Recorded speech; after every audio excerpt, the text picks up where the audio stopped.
नमस्कार, सत श्री अकाल। कैसे हो दोस्तों? तो आज मैं फिर हाजिर हूँ आप लोगों के सामने एक नया वीडियो लेके, जिसमें हम एनालाइज करेंगे मैच नंबर 16, जो कि होगा UP versus Mumbai. UP already इस ग्राउंड पे एक मैच खेल चुकी है, बट ये मुंबई के लिए पहला मैच होगा। दोस्तों, ये वीडियो आप पूरा दिखेगा, क्योंकि इसमें बहुत कुछ ऐसा है जो आपको सरप्राइज करेगा। सबसे पहले तो जो एलिमेंट है वो है हमारी EB table. This is unique thing we are doing, जिसके through we are able to predict fantasy points of any player in any particular match. तो ऐसे आज जो मैच है वो यूपी वॉरियर्स और मुंबई के बीच में है, तो उसमें जो भी प्रिवेल प्लेइंग 11 होने वाली है उसके हिसाब से we are able to predict their fantasy point. जो भी हमने डेटा उनका एनालाइज किया है, हिस्टोरिक डेटा, राइट। तो हाईएस्ट पॉइंट ग्रेजर्स को मिले हैं यूपी से 86, एंड हाईएस्ट पॉइंट मिले हैं नैट सिवर को 92 from Mumbai side. And Matthews भी पीछे नहीं है 87 पॉइंट्स के साथ। तो ये तीनों प्लेयर जो ऑलराउंडर हैं अपनी अपनी टीम के, इनसे बहुत अच्छे गेम की उम्मीद है और अच्छी परफॉर्मेंस की उम्मीद है। उसके अलावा बहुत सारी चीज़ें हैं। वेन्यू एनालिसिस, वेन्यू नया है तो आपको बहुत सारी ऐसी चीज़ें मिलेंगी जो शायद ही आपको कहीं और मिलें। क्योंकि डोमेस्टिक मैचेस हुए हैं जहाँ पे आपको कुछ मुंबई के प्लेयर्स भी मिल जाएंगे जिनका कुछ पास्ट रिकॉर्ड मिला है मुझे, वो भी मैं आपको शेयर करूँगा। उसके अलावा फॉर्म आप ऑलरेडी रिव्यू कर रहे होंगे, पिछले काफ़ी सारे मैचेस, 15 मैचेस हो चुके हैं। तो फॉर्म तो लगभग वही 15 मैचेस के बेसिस पे ही हम रिव्यू करेंगे। और उसके अलावा हेड टू हेड इनके छः छः हो चुके हैं। तो ये सारी चीज़ें एनालाइज करके, प्लस जो सेंटिमेंट्स 11 है उसके बेसिस पे भी we would be able to shortlist all the good players and pick them in our team, and so that we can make a safe head to head और small league team, जिससे हमें कोई loss ना हो और अच्छी खासी winning हो। तो ये सारी चीज़ें आपको मिलेंगी इस वीडियो में। उसके अलावा एक आज स्पेशल बात बोलना चाहूँगा जो मैंने अभी तक नहीं बोली अपने 30 से प्लस वीडियोस में। एक बहुत अच्छी लाइन मैंने कहीं पढ़ी थी, people fail but process doesn't और सिस्टम डजेंट। तो बेसिकली ये वीडियो मेकिंग एक प्रोसेस है मेरे लिए, एक सिस्टम है। इसमें जो भी हमने फॉर्मेट सेट किया है वो सभी मैचेस में हम लोग अप्लाई कर रहे हैं और इसके रिजल्ट्स भी आने शुरू हो गए हैं। तो अगर आप इस प्रोसेस को फॉलो करेंगे ना, जिस तरीके से हम प्लेयर्स की हर प्लेयर को चारों एस्पेक्ट में एनालाइज कर रहे हैं, एंड देन उनके बेसिस पे उनकी प्रायोरिटीज बना रहे हैं, and then we are shortlisting them, और फिर फाइनली हम उसे अपनी ड्रीम 11 की टीम में पिक कर रहे हैं। तो ये प्रोसेस से हमें डिफर नहीं होना है। एक आध मैच अगर हार गए हैं इस प्रोसेस के थ्रू, इट डजेंट मीन कि प्रोसेस इज स्टूपिड। बट अगर आप हर मैच को अपनी गट फील से खेलोगे तो कभी आपकी गट फील सही रहेगी, कभी आपकी गट फील गलत जाएगी। तो इसीलिए इस वाले वीडियो में I never follow my gut feel, I always follow what data says to me. जो शॉर्टलिस्ट निकल के आती है चारों एस्पेक्ट में, उस हिसाब से भी try to pick players and give you the safe team. Unbiased opinion है सारी इसमें जितनी भी वीडियो में है। किसी प्लेयर से कोई मेरा सरोकार नहीं है। मैं किसी प्लेटफॉर्म को भी यहाँ पे प्रमोट नहीं कर रहा हूँ। सिर्फ और सिर्फ स्पोर्ट्स की बात कर रहा हूँ, गेम की बात कर रहा हूँ, प्लेयर्स की बात कर रहा हूँ, उनकी परफॉर्मेंस की बात कर रहा हूँ। तो इसलिए आपको ये वीडियो पूरा देखना चाहिए। यहाँ पे कोई भी आपको प्रमोशनल ब्रेक्स नहीं मिलेंगे, कोई गिव अवे फालतू की चीज़ें कुछ नहीं मिलेगी ना ऑप्शन आप जिससे आप डिस्ट्रैक्ट हो। तो आप फुल्ली फोकस होकर पूरा वीडियो देखिएगा, आपको बहुत ही बेहतरीन एनालिसिस मिलेगी और आप खुद ही डिसाइड कर सकोगे कि यार मुझे क्या टीम ले जानी, rather than relying on different screenshots जो बहुत सारे गुरुओं से आते हैं।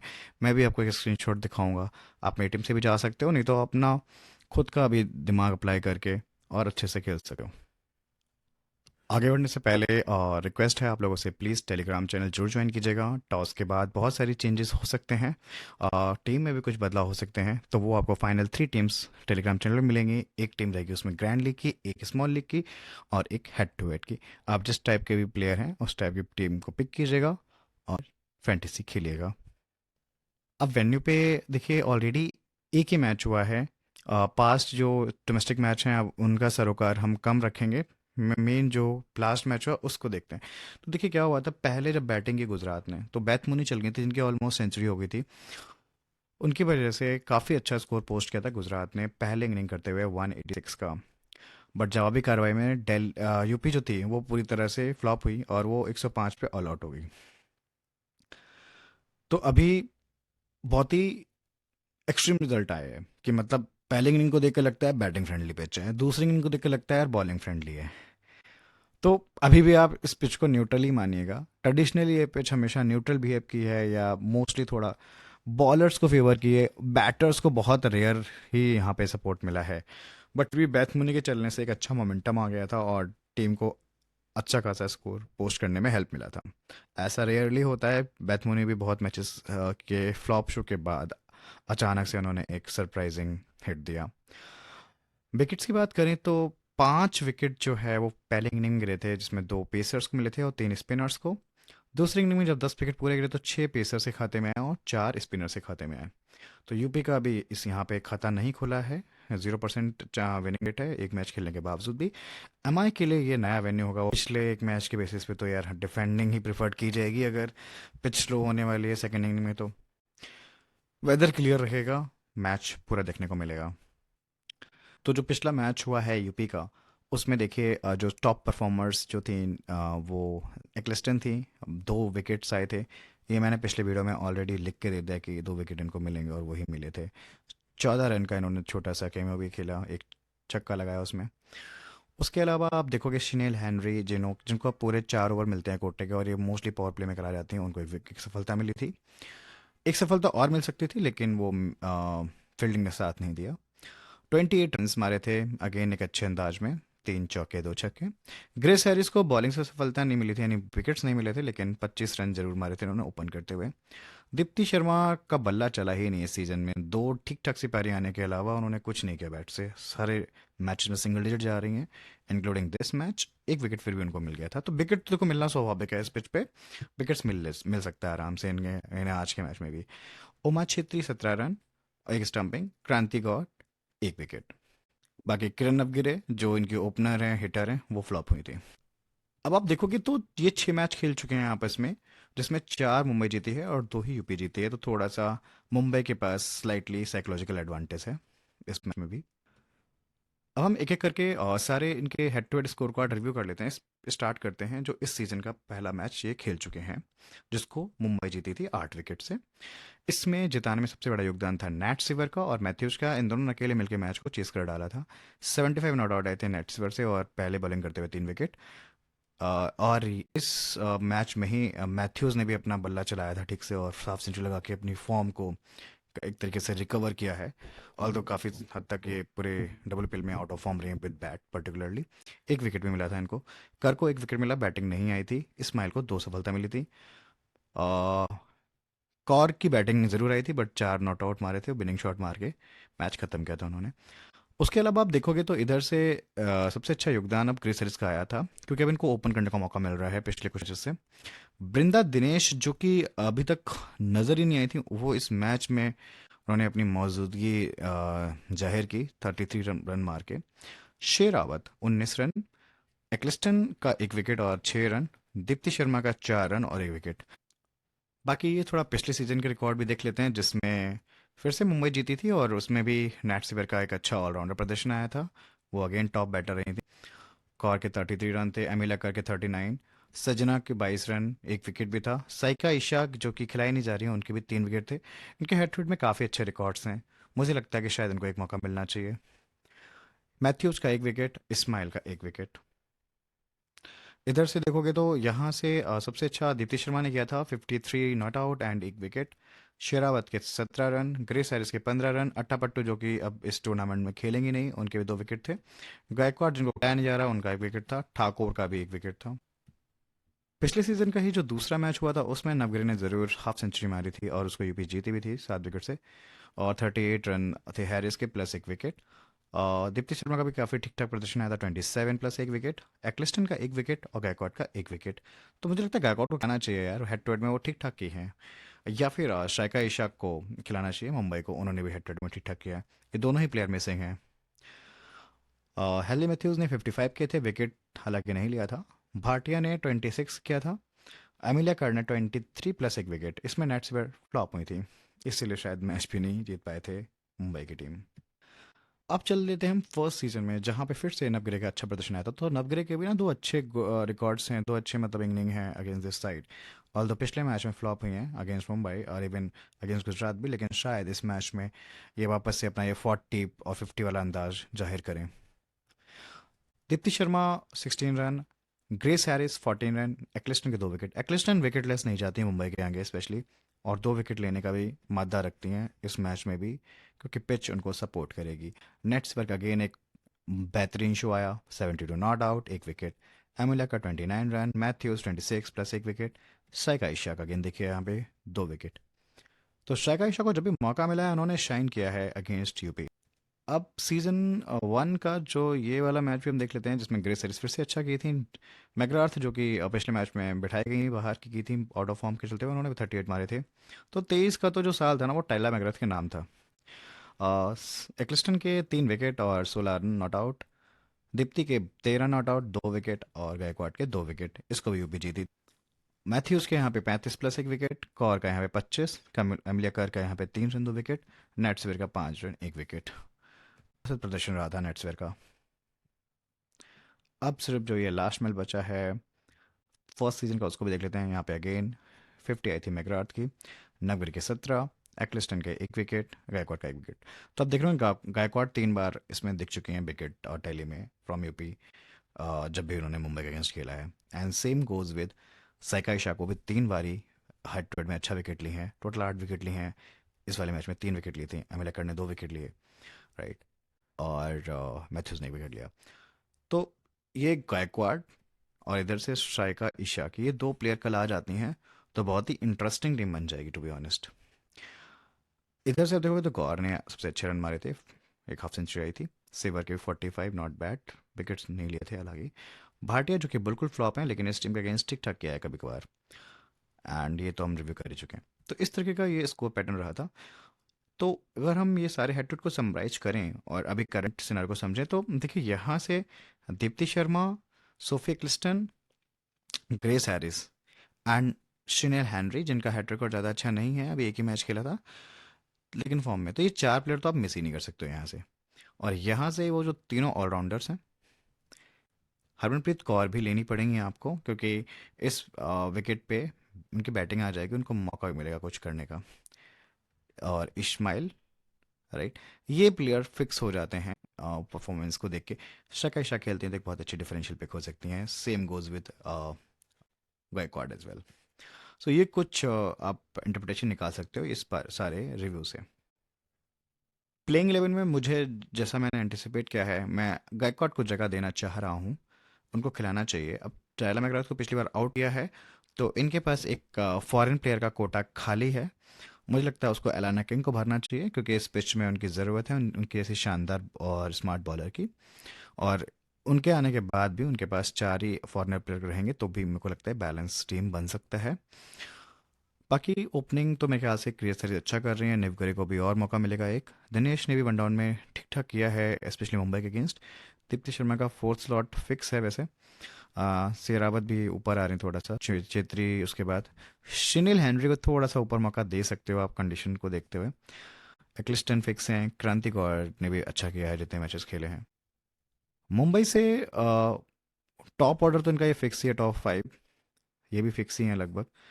मैं यहाँ पे सैका इशाक को स्पॉट करवा रहा हूँ, क्योंकि जो वो एक्स्ट्रा बॉलर खिलाते हैं उनको एक तो ओवर नहीं देते हैं, क्योंकि सारे ओवर तो यार ये 3 ऑलराउंडर डाल जाती हैं, 3 प्लस ये इस्माइल।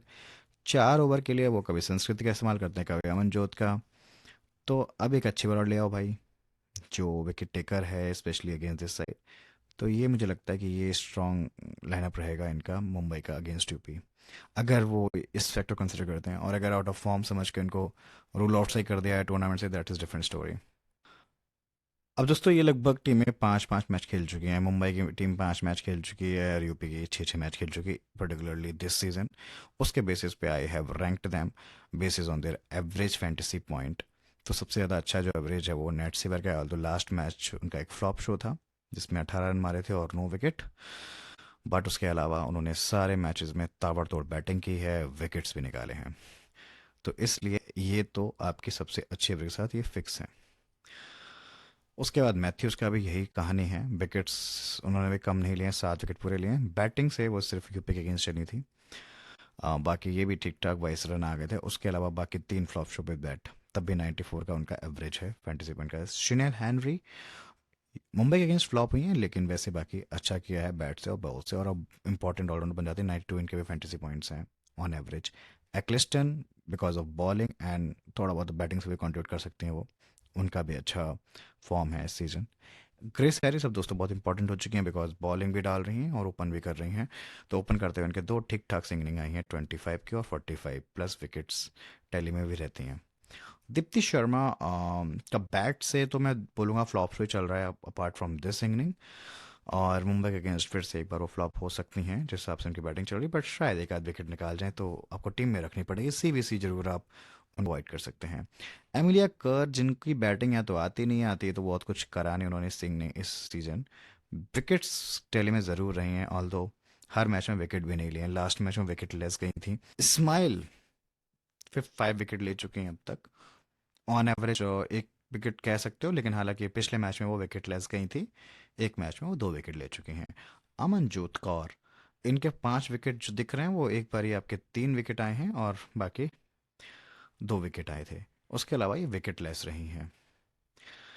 बैटिंग से भी सिर्फ एक ही बार 34 किया है, बाकी तो एवरेज ही रहता है। थोड़ा डाउन द ऑर्डर है, ओवर फिक्स नहीं है, तो इसलिए सेफ तो नहीं है। हरमनप्रीत कौर की बैटिंग नहीं आई थी इस वाले में ज़्यादा, इसलिए अब ये 4 दिख रहे हैं अब अगेंस्ट पे। वैसे तो 22 रन यहाँ मारे थे, एक 50 भी मार चुके हैं, 42 मार चुकी हैं, एंड एवरेज फ्रंट से पॉइंट इनके भी 54 हैं।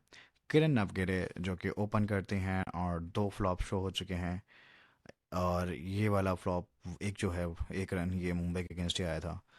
हाल दो एक हाफ सेंचुरी है इनकी इस सीजन अब तक, तो ये हिट और मिस। हेड टू हेड हम सारा डिस्कस कर चुके हैं, उसमें आपको अभी सिर्फ ये प्रायोरिटी ऑर्डर है विद एवरेज फैंटेसी पॉइंट, तो ये आप देख लीजिएगा। ये सारे प्लेयर्स इंपॉर्टेंट हैं इसमें। इसमें केवल एक आपको ईशा का नाम दिखेगा अलग से, जो कि दिख नहीं रही है अभी प्लेइंग 11 में। ये आती हैं तो इनको आप प्लान्स में रख सकते हैं, बाकी तो ऑलमोस्ट यही सेफ टीम होगी जो आपको हेड टू 11 में दिख रही है। वेन्यू 11 में अब थोड़ा सा मैं ध्यान खींचना चाहूँगा इसमें। एक तो जो मैच हो चुका है यूपी का, उसके मैंने स्टैट्स ऐड किए हैं, प्लस जो मुंबई पहली बार खेलेगी उसके भी मुझे 3 प्लेयर के डोमेस्टिक स्टैट्स मिले। एक तो हरमनप्रीत कौर का, ये 2021 में ना साउथ अफ्रीका आई थी इंडिया टूर पे, वहाँ के स्टैट्स हैं जहाँ पे हरमनप्रीत कौर ने अच्छी बैटिंग की थी, एक हाफ सेंचुरी मारी थी, 32 की एवरेज से 160 रन मारे, और इसमें उनके 2 विकेट भी। नडीन डी क्लार्क भी मुंबई की स्क्वाड में, ऑल्दो उन्हें चांस नहीं मिला, चांस मिलता है तो उन्हें भी इस ओडीआई सीरीज में 3 विकेट निकाले थे, 3 मैच खेल गए और 27 रन किए थे। स्माइल, इस पे नज़र रखेगा, ऑल्दो इसको कोई मिस करने वाला है नहीं, बट और आपको लेने की मैं वजह ऐड कर देता हूँ, उन्होंने भी इस ओडीआई सीरीज में 5 मैचेस में 7 विकेट निकाले थे दोस्तों। तो मतलब ये वेन्यू का उनको एक्सपीरियंस है, तो उनको ड्रॉप करने का रिस्क बिल्कुल मत लीजिएगा। शिनेल हेनरी का वो ये 1 विकेट हो चुका है एक मैच में। सोफी क्लिस्टन का भी एक मैच में 2 विकेट हो चुका है। रेस्ट आपके यूपी के बाकी प्लेयर्स का स्टेट जो है वो ऑलरेडी मैंने ऐड कर दिया है। गायकॉड को भी यहाँ पे डोमेस्टिक एक्सपीरियंस है, 5 में 6 विकेट।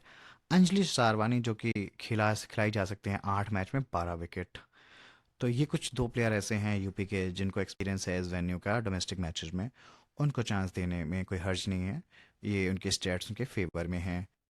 सेंटिमेंट्स 11 आप देख सकते हो, इसी ऑर्डर में सारे प्लेयर्स पिक किए जाएंगे, तो ये आप पिक कर लीजिएगा इन सबको, इनको छोड़ने की ज़रूरत नहीं है।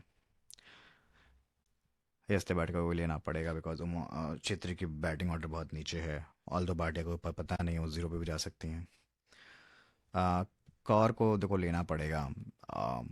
मुझे नहीं लगता यूपी इतने भी कम रन मारेगी या इतनी बेकार बॉलिंग डालेगी कि वो विकेट ना निकाल पाए, तो कौर की बैटिंग तो हर हालत में आ जाएगी, चाहे वो पहले बैटिंग करें या सेकंड बैटिंग करें।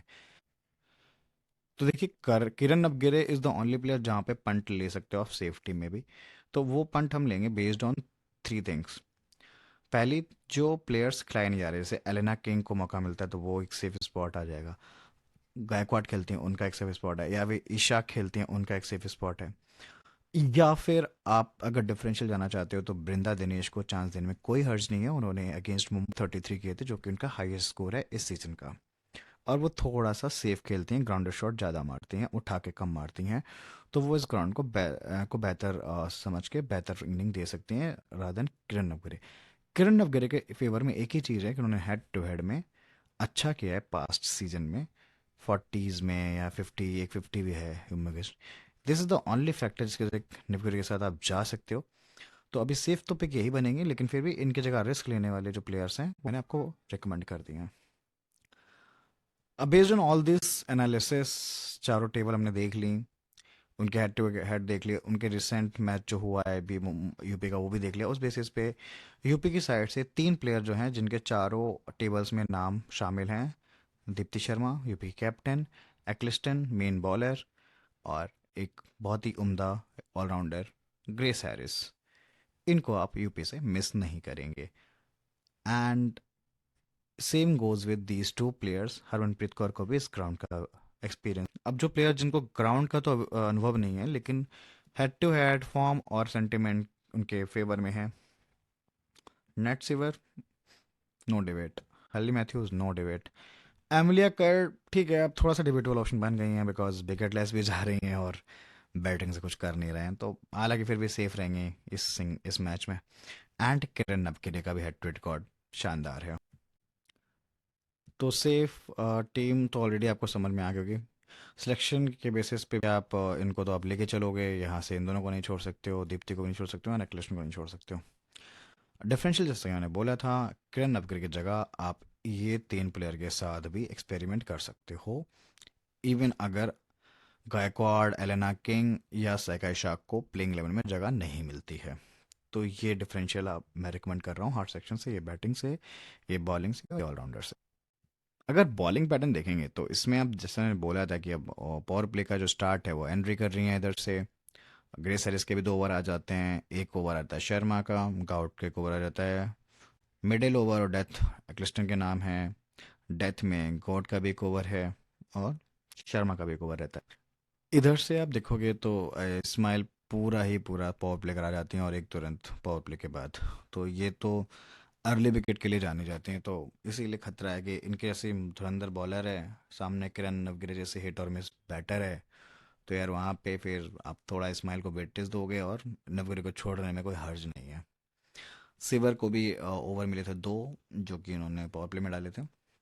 अब ये मैच देखो दिल्ली से बुरा हार के आए थे, इसलिए इनके पूरे ओवर भी नहीं कराने का मौका मिला था। मैथ्यूज को 2 ओवर मिले थे, सेम गोज विद कर, 2 ओवर कौर के, 2 ओवर संस्कृति के और एक कलिता का। तो मतलब ये मुंबई के पास कोई ऑप्शन ही नहीं था एक्सपेरिमेंट करने के अलावा, क्योंकि डीसी ने हर बॉलर को धोया था। ये शायद एक विकेट ही गिरा पाए थे और बाकी 9 विकेट से जीत गई थी डीसी, इसलिए इनके सबके ओवर जो है ना वो बट गए थे सिवाय इस्माइल के। इसीलिए इस्माइल दोस्तों खतरनाक है, इनको अब इसलिए मत छोड़ेगा कि इनके ओवर फिक्स हैं चाहे हारते हुए मैच में भी। अब मेरी शक्ल देखते हैं आप बोर हुए होगे, मैं इसको हटा देता हूँ, आप सीधा मैचअप्स पे फोकस कीजिएगा। तो देखिए मैचअप्स में यार सबसे बेस्ट मैचअप किरण नवगिरी का जो है वो सिवर के साथ ही है। एंड साइका इशाक ने भी एक बार ने आउट किया है, 2 बार इन्हें कर ने आउट किया है। उसके बाद इनके साथ जो ओपन करने आते हैं ग्रेस हैरिस, वहाँ पे भी सिवर का सबसे अच्छा मैचअप है, कर का सबसे अच्छा मैचअप है। अब चूंकि जॉर्जिया बॉल भी आ सकती हैं यूपी की साइड से, तो वहाँ पे देखिए इस्माइल ने उन्हें आउट किया है एक बारी, मैथ्यूज ने भी एक बार आउट किया है, ये दोनों शायद ही खेलें। उसके अलावा आपके पास जो आएंगी वृंदा दिनेश, संस्कृति गुप्ता ने उनको परेशान किया है, एक बार आउट कर चुकी हैं। दीप्ति शर्मा, उनको मैथ्यूज परेशान करते हैं मेनली, सिवर ने भी बस एक ही बार आउट किया है 12 में से। तो सबसे अच्छा मैचअप मैं बोलूँगा तो मैथ्यूज का है। पर चूंकि दीप्ति शर्मा फॉर्म में नहीं है तो मैचअप का छोड़ो, वो वैसे बैटिंग से कुछ करने वाली नहीं है मुझे नहीं लगता। उमा छेत्री, शाइका इशाक, पूनम खेमा शायद ही खेलें, बट नेट सिवर उनको आउट कर चुके हैं। शिनेल हैनरी का भी बेस्ट मैचअप सिवर के साथ है, इस्माइल के साथ भी है एक विकेट, कर के साथ भी है। टाइला मैकग्राथ, अगर जगह मिलती है तो उनको भी इससे ज़्यादा बारी कर ने आउट किया है और सिवर ने आउट किया, इवन मैथ्यूज ने, तो उनको तो हर किसी से खतरा है। श्वेता शेरावत को भी नेट सिवर ने आउट किया, तो इसीलिए देखते हैं नेट सिवर इसीलिए बहुत खतरनाक हो जाती हैं। लगभग हर बैटर जो है यूपी का वो उनसे आउट हो चुका है और वो 1 डाउन करती हैं, पूरे 4 ओवर डाल रही हैं। सेफ कैप्टनसी ऑप्शन है आज भी। अब रिवर्स देख लेते हैं, जब मुंबई के बैटर्स खेलते हैं यूपी के बॉलर्स को, तो सबसे ज़्यादा जो नाम रिपीट होगा ना वो एक तो एक्लिस्टन का होगा। ये देखिए, ये देखिए, तो ये जो दो मेन ऑलराउंडर हैं इनकी, उनको सोफिया क्रिस्टन सबसे ज़्यादा परेशानी है। नेट सिवर को भी सिर्फ एक ही बार उन्होंने परेशान किया है, लेकिन जो सबसे ज़्यादा बारी परेशान किया है वो गायकवाड ने किया है, जो कि खिलाई नहीं जा रही हैं। दीप्ति शर्मा ने भी 2 बारी विकेट लिया है, तो नेट सिवर इसीलिए खतरनाक है क्योंकि उनको ज़्यादा लोगों ने आउट नहीं किया है। 6 इनिंग में ग्रेस हैरिस ने 1 बार आउट किया है। इवन एक्लिस्टन जैसे टॉप बॉलर ने भी सिर्फ एक ही बार उनको आउट किया, काफ़ी सारे रन दे दिए हैं और 8 इनिंग में ही। तो इसीलिए ये बहुत खास हैं। मे बी अलाना किंग उनको परेशान कर सकती हैं अगर खिलाई जाती हैं। 3 इनिंग में एक विकेट ले चुके, तो ये अच्छी एवरेज है, रन नहीं दिए ज़्यादा। तो नेट सिवर का जो तोड़ है वो मुझे लगता है ये तो गायकवाड़ या अलाना किंग के पास हो सकता है। यूपी को इस बात पे गौर करना चाहिए। हरमनप्रीत कौर को भी देखिए एलेना किंग से खतरा है, तो एलेना किंग मुझे लगता है कल फीचर करनी चाहिए अगर यूपी को अपनी बॉलिंग स्ट्रांग करनी। एक्लिस्टन को भी 3 बारी विकेट दे चुकी हैं। उसके अलावा शर्मा को सिर्फ एक ही बार के, तो हरमनप्रीत कौर अच्छा खेलते हैं लगभग सारे बॉलर्स को। ट्रोइन का बहुत ज़्यादा चांस नहीं है खेलने का, फिर भी एक्लिस्टन ने उन्हें बहुत ज़्यादा बारी आउट। कौर को दीप्ति ने और एक्लिस्टन ने आउट किया है। यस्तिका भाटिया का अंजलि सारवानी के साथ अच्छा मैचअप है, एक्लिस्टन के साथ भी है। ग्रेस हैरिस भी 4 इनिंग में 1 बार आउट कर चुके हैं। दीप्ति शर्मा 1 बार आउट कर चुके हैं 3 इनिंग में, एंड गायकवाड़। तो गायकवाड़, आरजी और मैं बोलूँगा आपका एलाना किंग, ये दो ऐसी बॉलर हैं जो काफ़ी अच्छे बारी रिपीट हुई हैं मैचअप्स में, और जिनको यूपी ध्यान नहीं दे रहा है, तो देना चाहिए मेरे हिसाब से। अब मैं अपनी शक्ल वापस ले आता हूँ, मैं यहाँ पे प्रकट हो रहा हूँ दोस्तों। ये लीजिए, मैं प्रकट हो चुका हूँ। अब यहाँ पे आप देखोगे तो यूपी का जैसा मैंने पहले बताया था कि सबसे अच्छे पॉइंट इस बार ग्रेस हैरिस से मिल सकते हैं, तो इसलिए मैं बोल रहा हूँ कि अगर आपको यूपी से वीसी करना ही है तो आप ग्रेस हैरिस या शिनेल हेनरी के साथ जाइएगा रादर देन दीप्ति शर्मा। दीप्ति शर्मा बहुत डिसअपॉइंट कर चुके हैं इस सीज़न, तो मैं भी उन्हें सेफ सीवीसी रिकमेंड नहीं कर रहा हूँ। इवन यूपी के फेवर में भी अगर आप टीम बनाते हो या टीम सीवीसी बनाते हो तो। बाकी मुंबई इंडियंस से तो यार श्योर शॉट है, ये दोनों ओपनर्स जो टॉप ऑर्डर है, नेट सिवर, हेल्दी मैथ्यूज, ये तो बढ़िया कर ही रही हैं। एमिलिया कर भी पीछे नहीं है, वो भी अच्छा करती हैं। कौर भी बहुत बढ़िया है, एंड इधर से फिर समनम इस्माइल। तो ये 4-5 प्लेयर ऐसे हैं जो मुंबई से कंटिन्यूसली परफॉर्म कर रहे हैं, उस हिसाब से इनका फैंटेसी पॉइंट भी एक्सपेक्टेड है। आप ये फैंटेसी टेबल देखिएगा, टीवी टेबल देखिएगा और उस हिसाब से अपनी टीम बना लीजिएगा। देखिए दोस्तों, मेरी टीम इस प्रकार से है। इसमें जाहिर सी बात है कि यस्ति काटे को सब ले जाएंगे तो हम भी ले जाएंगे। कौर को भी फिक्स कर रहा हूँ मैं, नवीर को भी लेके जा रहा हूँ। बट हो सकता है कि अगर मुझे जो डिफरेंशियल ले जाने हैं या मुझे जो उम्मीद है कि किंग या गायकवाड़ में कोई खेलेगी, तो मैं उनको ले जाऊँगा नवीर की जगह। ये एक ओनली चेंज है, बाकी ऑलराउंडर से कोई छेड़छाड़ नहीं। ये 6 की 6 ऑलराउंडर्स जाएंगी, 3 यूपी की और 3 मुंबई की, और ये 2 मेन बॉलर। तो टीम यही सेफ रहेगी, नवगढ़ जगह एक्सपेरिमेंट करेंगे और सीबीसी के साथ आप रोटेशन कर सकते हो। अभी के लिए से सीबीसी जो है with the data, recent head to head और ओवरऑल फॉर्म के हिसाब से, इन दोनों के अलावा कोई से सीबीसी नहीं दिख रहा है मुझे। सारे शिक्के हैं, सारे आपको धोखा दे सकते हैं, ये दो शायद धोखा ना दें। तो सीबीसी में आप स्मॉल लेग में आप रिस्क मत लीजिएगा, क्योंकि ये आपको रिपीट में मिलेंगे। सारा जो गेम है वो नवगिरी के ऊपर होगा। और अगर ये टीम जो मैं दिखा रहा हूँ, ये टीम बहुत ज़्यादा क्लैश करने वाली है अगर एलेना किंग या फिर गायकवाड नहीं खेलती हैं तो। आई होप आपको वीडियो अच्छा लगा होगा। लास्ट मिनट टिप यही है कि ये मैच सेफ नहीं है स्मॉल लीग या फिर हेड टू हेड के लिए, क्योंकि सीबीसी में बहुत ज़्यादा डिफरेंशियल चॉइसेस नहीं मिलेंगी। एक ही डिफरेंशियल है जो कि किरण अबगिरे के जगह आप क्या ले जाते हो, वो डिसाइड करेगा आपका विन और लूज का जो डिफरेंस है।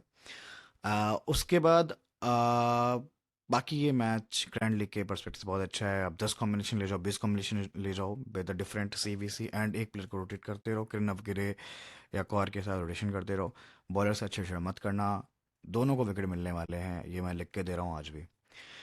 और 6 के 6 ऑलराउंडर जो हैं वो भी कुछ ना कुछ कंट्रीब्यूट करेंगे, तो उनको तो आप छोड़ ही नहीं सकते हो। तो बहुत ही मतलब टेक्स्ट बुक टेम्पलेट टीम है।